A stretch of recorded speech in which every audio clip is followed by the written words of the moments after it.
am Gearlene Williams-Dortch of 7 Keys to a Prosperous Life, and I have a great guest here. I have Isiah Williams Jr. from Williams Paralegal in Joliet. But, today we're going to talk about paying yourself. I know you're happy now. We talked about paying God first and his organizations and helping people. Now we're talking about paying yourself, helping yourself. Now there's different, this is going to be a series. I'm just going to let you know, this is not going to be a one-part thing. This is going to be a series. And we're going to talk about, today is about estate planning. We're going to talk about leaving your legacy for your family. That is part of paying yourself and helping your family. So how you doing, Mr. Williams? Doing great. Thanks for having me here today. Tell us about what you do. Well, my business is Williams Paralegal Service, and I've been doing this for over 30 years. I am a certified paralegal, graduated from the University of San Diego. Now, in terms of when you ask what is a paralegal, my answer is that there's two things that I cannot do as a paralegal. I am not an attorney, so therefore I cannot give you legal advice or represent you in a court of law. Right. But I can help you navigate the legal system. I can help you file your proper documents that you may need to do for contracts, and mostly important right now, what I'm getting a lot of is estate planning, family estate planning. And one of the reasons why that is so important is that, this is not something that you want to think about. Okay, you don't want to think about something as that, okay, well, mom's getting up there in age, dad's getting up there in age, and they're not going to be here long, and then, you don't want to take on those responsibilities of knowing what to do in terms of. Okay, when people hear estate planning, most of the people talk about, I don't have that much property, I'm not a rich person, why do I need estate planning? Yeah, well, that's as large or as small as your estate may be, it's your estate. The estate, what that means is that this is what properties that you own or that you may not own that you may still have a mortgage on. But it is a part of your estate and therefore a part of the legacy of either you or your family or your parents. So that means that somebody should have a list of things that's important to them. Like I have a doll collection. It's important to me. I have to think about who I want to leave it to, who I guess who wants it, Right. But is that the same thing? No, actually that's not. And because with the estate planning, well, it does. It has a lot to do with that. Estate planning goes not only just with property, but it also means your last will and testament. It means a living will. And the difference between those two, your last will, these are your what you want to leave to this earth and who you want to leave them to. But I always recommend a living will while you're still here. Right. What the difference is with a living will is that you can change it at any time that you get ready to. You can list out what you want as your personal items, and also you can leave things. And going back to your point in regards to people thinking that estates, it doesn't always mean that you have stocks and bonds and 401ks and all that. Your estate can be just as large or just as small, and it means the same to the person who is the owner of it. Okay. And it's your thoughts on what you. So want. It's just not a house, though. That's what I want to say. It's just not a house. It's things, a group of things together. If it's the savings account, if it's like you say, furniture or a house, or what you want to do with it. Right. So people should really have that. Yeah. Oh, yeah, I do. And that's I'm getting so many cases of these in regards to, because like you just mentioned, your doll collection. Right. Those things are important to you, and you would like to know where it's going to go. Right. And you would want to make sure that it's going to a place where somebody's going to take it on the same way that you did. Right.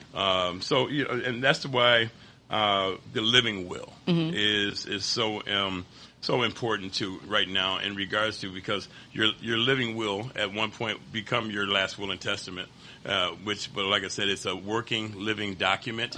Means that it can be altered, changed at any time that you feel that and it's the same where leaving a executor of your will or the person that that you trust to be in charge of your estate in regards to making sure, and you have to make sure that you have the right person, because that person is obligated to carry out the wishes of the person who is holding the. Okay. Yes. Is that also considered with your health?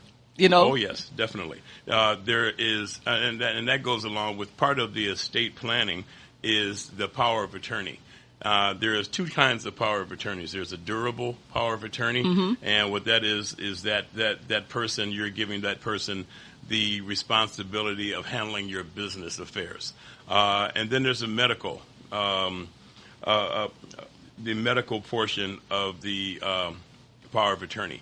And what that entails is that this person will carry out your wishes when you cannot speak for yourself.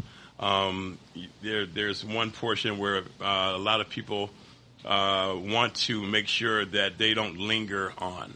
If they're in a state where they can't speak for themselves and their quality of life may not be the same after several getting the information from doctors and such, and that they just rather for them to they want to not suffer. Right. They want to be able to go on, and if that's your wishes through your medical power of attorney, then that's the wishes that will be carried on on your behalf. On your behalf, okay. So really, you're saying that you really you should have somebody that you can trust, that you know that will follow what you say.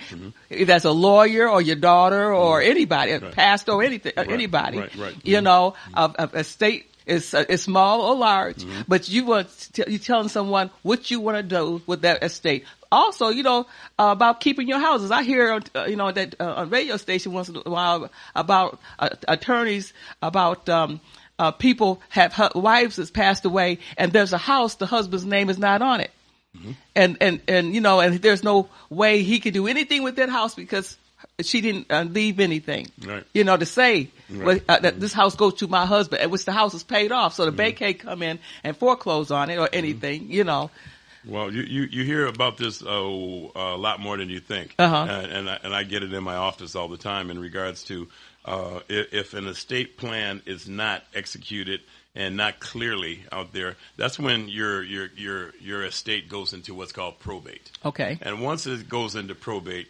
you're not winning anything. Then right? You have no control. Right. It goes to the lawyers and the system, and your estate may get ate up in the court system rather than going to the people that you love.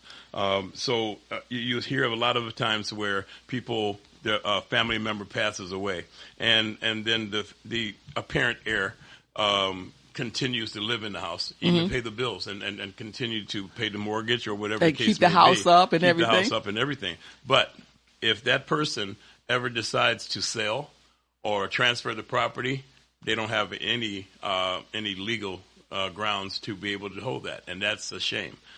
So there are attorneys out there that can help you navigate through that system. Once again, like I said, I am not an attorney. I'm a paralegal. Right. So when it gets past anything that I can't do, or I'm working directly under different attorneys that I work with. Right. But after it gets past what I do, I often do referrals. Right. Go over your pay scale. That's not my pay scale. Right. You're over my thing. Right. Exactly. So people. So it's really important. It's really important to an average person, really, to sit down and talk to. Sometimes people think they 25 or 30, they don't need one, but I think at that age they need one also. Yes. Because their mother and father is taking, will have to take care of the funeral, and little stuff that you have, and it's important to you what you have and who you wanted to give it to. That's still your legacy, because most of the time these people have children. Yep, that is absolutely true. And the will not necessarily will, the estate will help their children, right? Right. And I urge everyone to have that conversation. And once again, people don't think about this kind of thing until someone's lying on their deathbed or after the fact, and then it's almost too late. Right. So what I tell everybody is to have that conversation with your family members, have that conversation with people that you know to trust, and say, okay, this is where this is where that is, and if anything happens where I can't speak for myself, I want you to be able to do that. And once again, the people that you choose for that, you also want to have an alternate person for that, because if they can't fulfill that duty or are incapacitated themselves, right, you need to have a second or third person that you trust, and you need to have that conversation with them. You don't want to put that kind of responsibility on someone that may not be ready for it. Okay, yeah, I guess so. They're stressed out. They don't know what to do. You know, I can understand that after somebody's really sick and somebody died. Yeah, but right, because most time people mind just not the same. That's right. You know, when something happened in the family and all stuff like that. So yeah, you do need a head. See, that's why this program is important. That's why I'm doing this program, is to help someone to think of something they didn't think about before.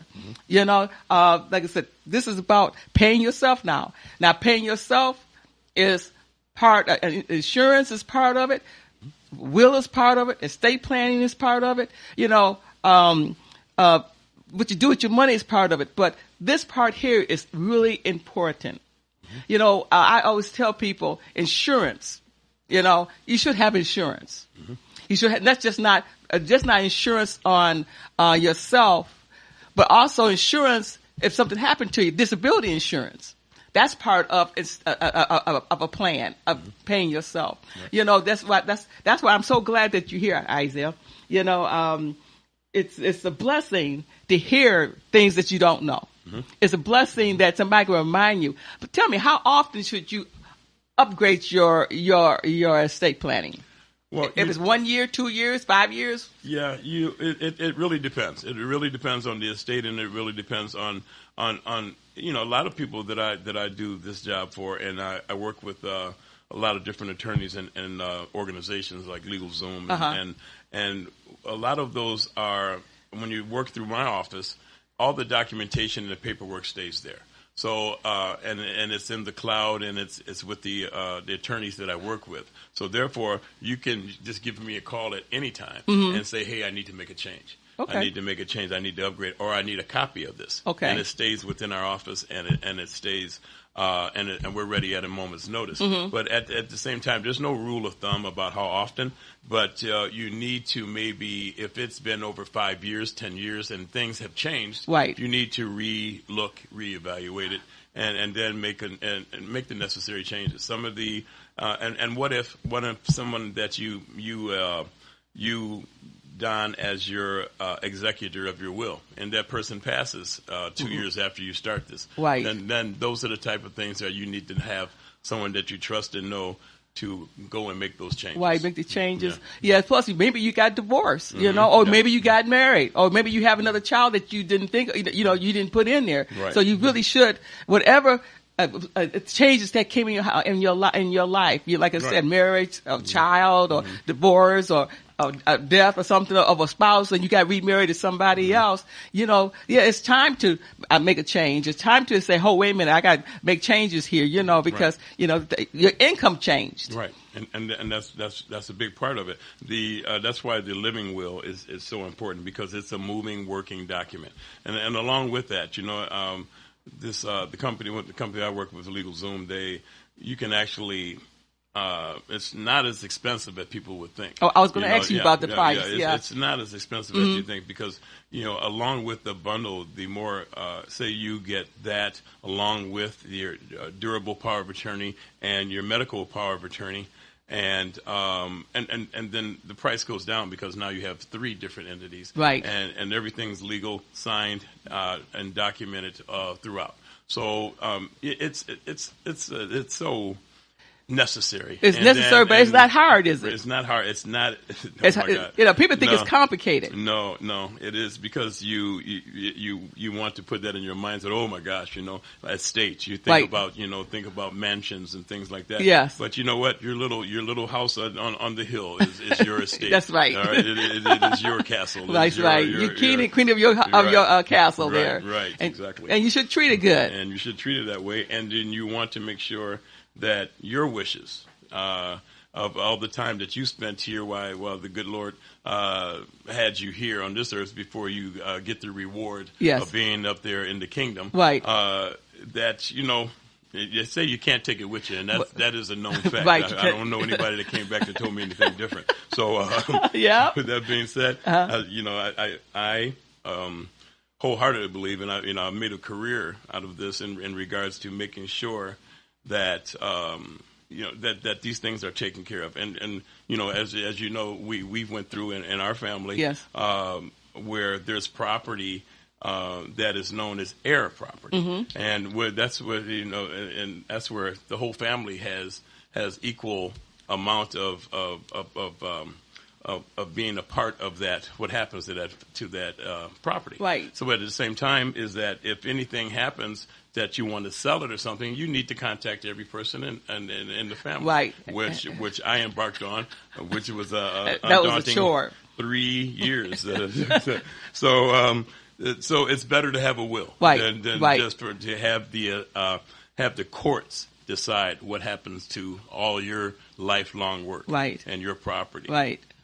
Well, okay, well, we're running out of time. Yep. Every time it gets really interesting, we run out of time. Well, I want to thank Mr. Isiah Williams Jr. at Williams Paralegal. Give me your address and phone number. Yes, Williams Paralegal Service is located at 814B Parkwood Drive. 814B Parkwood Drive in Joliet, 60432. And our office number is 815-666-1676. 815-666-1676. And we're here in Joliet, Illinois. Yes. And we'd love to have a conversation with you. Well, thank you very much for coming. Thanks for coming and let us know things that we didn't know. Well, see you next Friday. Remember, you have the keys.